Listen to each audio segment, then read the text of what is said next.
Ang pinagmumulan ng lahat ng kagandahan, Part 2, mula sa Gabay Hari. Ang Panginoong Diyos ay mayroong maraming magagandang katangian. Merong isang martial arts atleta sa Hawaii. Lumaban siya sa paligsahan at sinabi niya, "Ako ay hindi lumalaban upang makuha ang titulo na greatest of all time." Kasi ang titulo na greatest of all time ay inuukupan na ng Panginoong Diyos, na kung minsan ay tinatawag na Krishna, Jehovah, Yahweh.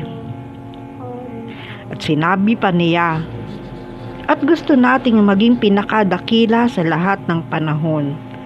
At nagkaroon din ako ng pangarap ng ganyan noong ako'y bata.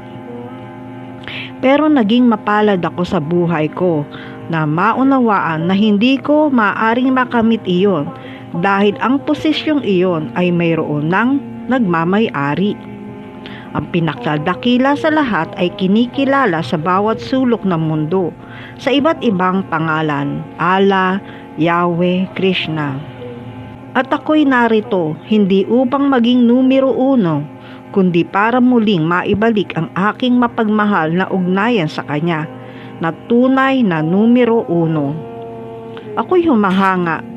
Napakaganda po ng Kanyang sagot doon sa interview na ang Panginoong Diyos, ang siyang sumasakop na siya ang pinakadakila, siya ang pinakamaganda, pinakamatalino, pinakamaawain, pinakamakapangyarihan. Nasa Kanya ang lahat ng magagandang katangian. Paano po malalaman sino po talaga ang pinaka-source, pinagmumulan ng lahat ng kagandahan? Meron po bang ebidensya sa banal na aklat? Sa Bible ay mayroong nakasulat. Sa mga ibang mga banal na kasulatan ay mayroong ding nakasulat. Sa aklat ng mga awit ay ganito ang nasasabi, "Iisa ang aking hinihingi sa Panginoon. Ito ay ang aking hahanapin, na ako'y manirahan sa bahay ng Panginoon at upang ako'y magtanong sa Kanya." Dito sa talata na ito, ang isang devotee ay hinahangad niya. Nagnanais na sana siya ay tumira buong araw sa bahay ng Panginoon para mamasdan niya at makakaranas ng kaligayahan na makita ang kagandahan ng Panginoon.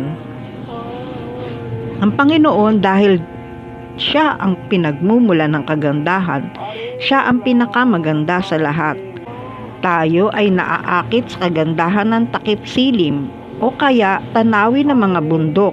At kung ang isang tao ay masyado ng balisa sa kanyang material na kondisyon, mga material na problema, maganda na siya ay makapunta sa lugar na may magandang tanawin at sila ay makararanas ng ginhawa.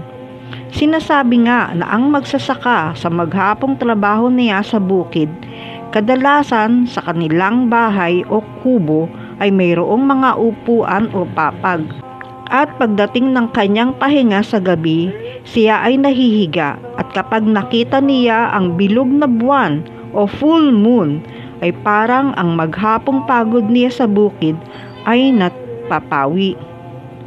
Maganda pong tanawin ang bilog na buwan.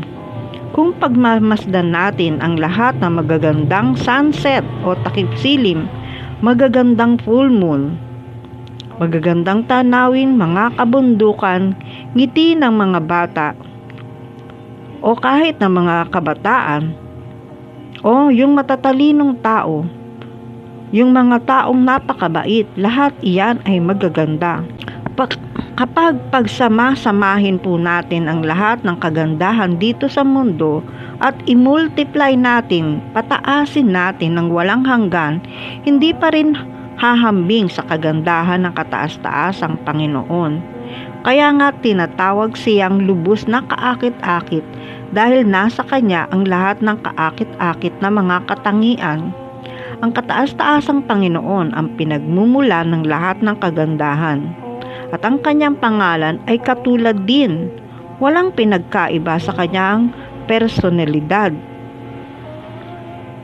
Sa katunayan, ang mga banal na pangalan ng Panginoon ay pinakamagandang tunog na maaari nating marinig, na maging ang Panginoon mismo ay naaakit na marinig ang kanyang transcendental na pangalan o banal at lampas sa material na pangalan. Kung gusto nating mapawi ang ating pag-alala, kung gusto nating mapawi ang ating pag-aalala, ang ating takot, ang ating mga paghihirap, mag-take shelter tayo, mag-focus tayo sa magaganda at banal na pangalan ng Panginoon. Haribol.